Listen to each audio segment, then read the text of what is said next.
You know what I like to do? Talk into a microphone? Yeah, and also get in on the action with sports Have a big interaction. head. Yeah. Wear bare feet in the freezing cold. Be a dad. Friggin' wear V-necks that are actually It's not a crew-necks. V-neck, okay? Sorry. Sports interaction. NHL, NBA, MLB, so much more. It's the friend I don't have, clearly. Crazy Odds, best live and play. Download the app in Ontario. You can use the QR code at the bottom of the screen, or you can head to sportsinteraction.com/STPN to get started. 19 plus. Please play responsibly and get better friends. Yell at the computer. He does that too. Let's start at the beginning. Sure. So what do we do when you've got a top six like the Toronto Maple Leafs do? You got Bunting, you got Matthews, you got Marner, you got Yarncroke. You got Tavares. Although Yarncroke wasn't on the second line. No. Who was on the second line? He sure wasn't. It was O'Reilly, Tavares, Nylander on the second line. Yeah. On the second line, that was, I'm fairly certain most of the Leafs' top six had not touched the ice before the first goal. Well, O'Reilly wasn't on the ice for the start. O'Reilly was on the ice for the start, but I don't believe the Leafs' second line was. Dude. So here's the problem I have. I like Sheldon Keefe. He's got an undeniable record with the Toronto Maple Leafs, but that first 90 seconds was planets and suns and galaxies and asteroids floating around his head. What kind of galaxy brain bullshit was that, Sheldon? You start with what essentially is a third line against... The fuck was your fourth line out there in the first 2 minutes? And then within 30 seconds, they do a change. The fourth line's out there. Puck goes off. Zach Aston reaches his skates. And Corey Perry, who was booed in the opener, scores the first goal of the series. And so it's like, like this is literally letting the bullies win. Yeah. Like you're letting the bullies building, win. When Corey Perry's in the building, bring cash. Bring cash. He's stealing your lunch money, and you deserve to have your lunch money stolen. I want you to understand that this is Steve Dangle's fault, though. The way that Sheldon started that, this is your fault. You know why this is your fault. Why is this your fault? Because it wasn't fucking overtime. Yeah, it doesn't matter. It's still your fault. Because I said David Kampf should start overtime. Yes, it's your fault. When the Leafs were 1-6 in overtime, yeah, and he scored. To change it up. And he scored on it, like the chances of David Kampf scoring in overtime. But you know what that did? I sacrificed my nose for that goal. It reinforced a bad habit, which is don't start the best fucking players this team has had in 106 years. It's so wild that they're one of the best face-off teams in the league, but one guy has to take all of them. Yeah, Funny. It's funny. And Matthews is a positive in the dot. Tavares is a positive in the dot. Yep, Matthews, Tavares. Why O'Reilly? Why does it have to be O'Reilly? And not because Ryan O'Reilly's not good, but so then and this is the crazy part for me. You start with the third line. I can get down with that. But your immediate go-to after that is, well, let's put out Zach Aston, Reese and company. And get fucking fed. Right. Now, they were more confident in their bottom six going into this and we all were, honestly, because they played really well. And I understand that. However, and I'm getting to it. Sure. Michael Jordan is not coming off the bench. Okay? Fucking... Max Verstappen's not going to let the third driver take the first coming few off laps. The bench. You don't when you have Serena greatness, Williams isn't coming off the bench. and this is where, and I partially blame other sports where it doesn't apply. Well, it doesn't apply, but yeah. But you know what I'm saying, right? Yes. If you and I do blame the Leaf Stars for this a little bit. If I'm Austin Matthews and I see that I am not starting that game, I'm fucking pissed about it. And you have to watch other sports to see this, and it's only since I've broadened my horizons where I see in every other sport, you see the big stars fucking down their coach's neck about how come I'm not on this big play? How come I didn't get the ball here? How come I'm not here? How come I'm not wide receiver screaming at the quarterback? Why are you not passing to me here when it matters? It's like having Tom Brady and not starting him. Why is it Tom Brady in his prime, not recent Tom Brady? Why is it that the Leafs players, and I think it's a hockey thing, they just don't say anything about it? You need, if I'm Austin Matthews... They don't say anything about anything. If I'm Austin Matthews and I'm not starting that game, I'm like, motherfucker, put me out there against Stamkos right now. No,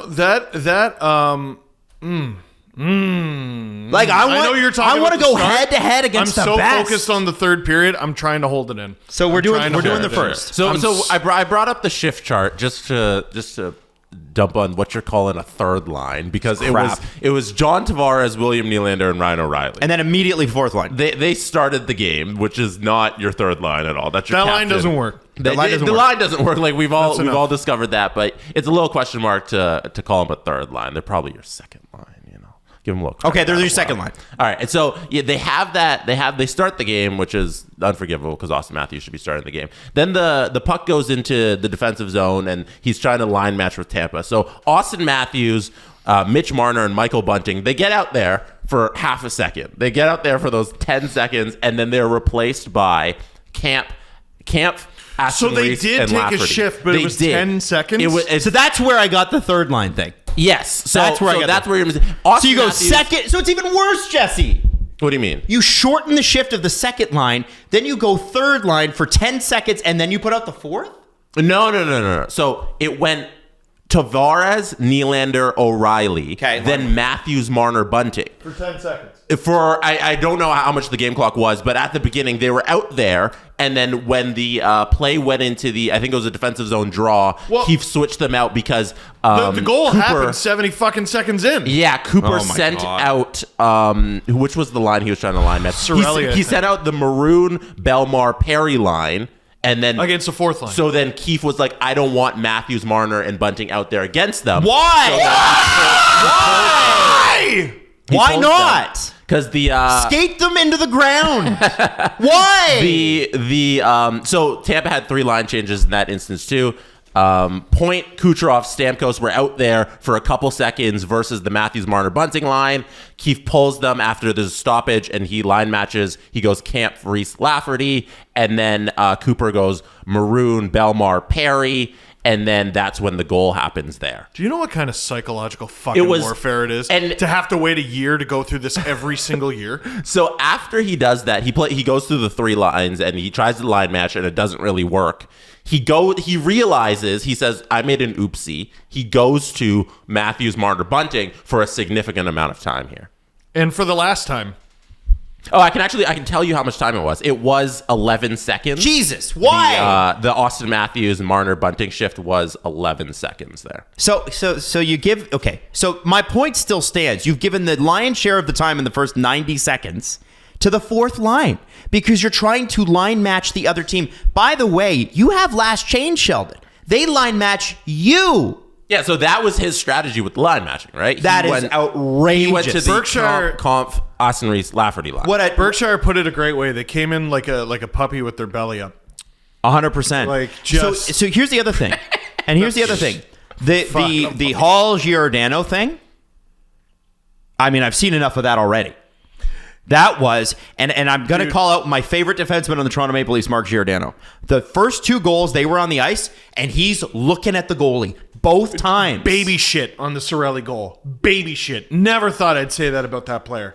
Never And I thought love I'd say Mark. that about And that you're player. allowed to have a bad game, but it's like everybody had a bad game all at The once. game was too fast and overwhelming for him. Same with Baby shit. Same with It was the terrible. guy who's been the best defenseman on the team, TJ Brody. He got weirdly beat in a couple spots in front of the net. Braden Point. Yeah, the Braden Point where Braden Point he was like following Braden Point to the front of the net. Because Like, Braden Point read the game quicker. That's Read the game exactly quicker. what happened. Can And you- Everybody, it seemed like, who was playing defense for the Leafs last night couldn't think quick enough. So Jesse, I got a question for you. Yeah. Can you look at that shift chart? Yeah. And can you tell me what the defensive shifts were in the first 90 seconds? Because I swear, Gio and Hall started, they were taken off the ice and then immediately put back on where then they allowed the goal. Yeah, that's exactly what happened. It you was fucking joking? Hall and Gio started the game with O'Reilly, Nylander, Tavares.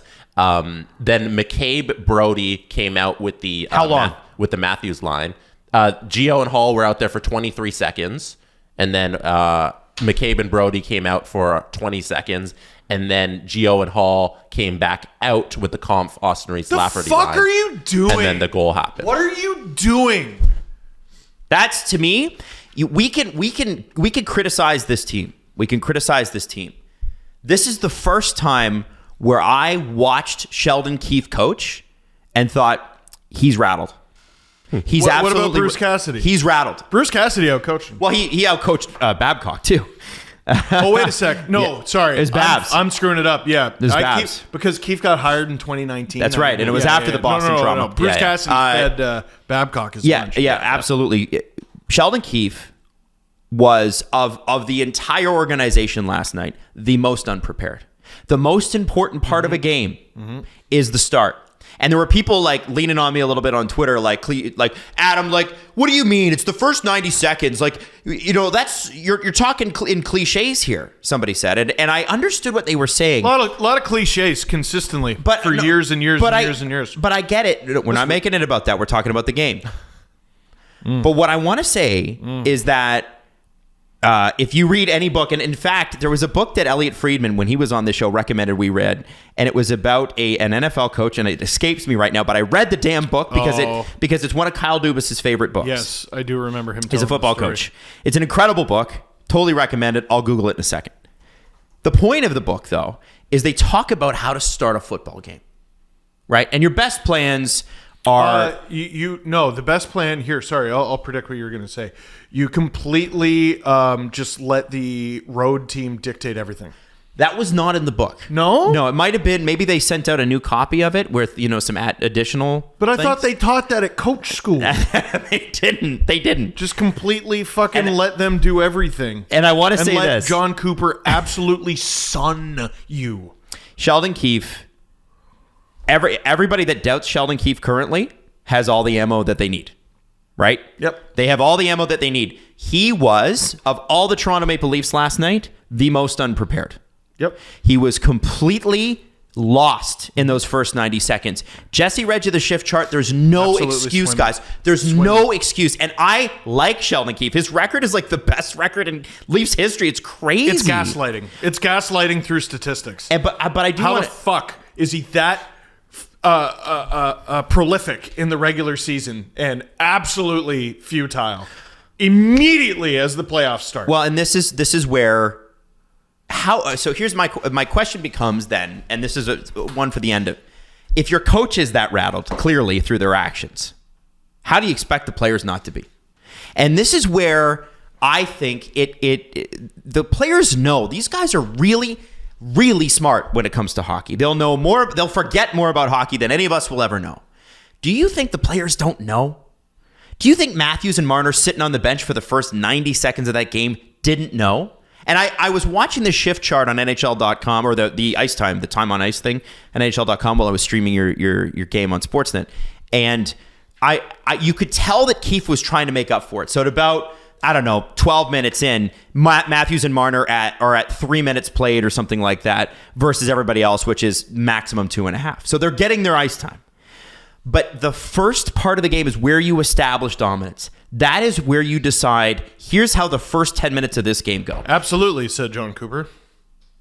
And so I don't want to belabor the point, but that is completely unacceptable. And Dubas puts he's got a blind spot for Keefe, good or bad. And if you believe it's bad, because I believe Keefe's got the stuff to be a great coach, but he has to win. He's only good. He's only good so far. And do not show me his regular season stats. I know, and also they don't matter. Right. They don't. So do it does. They don't matter. Feel how you feel today? Do you feel how the last several months will absolutely not matter in your life at all if they fuck this up again?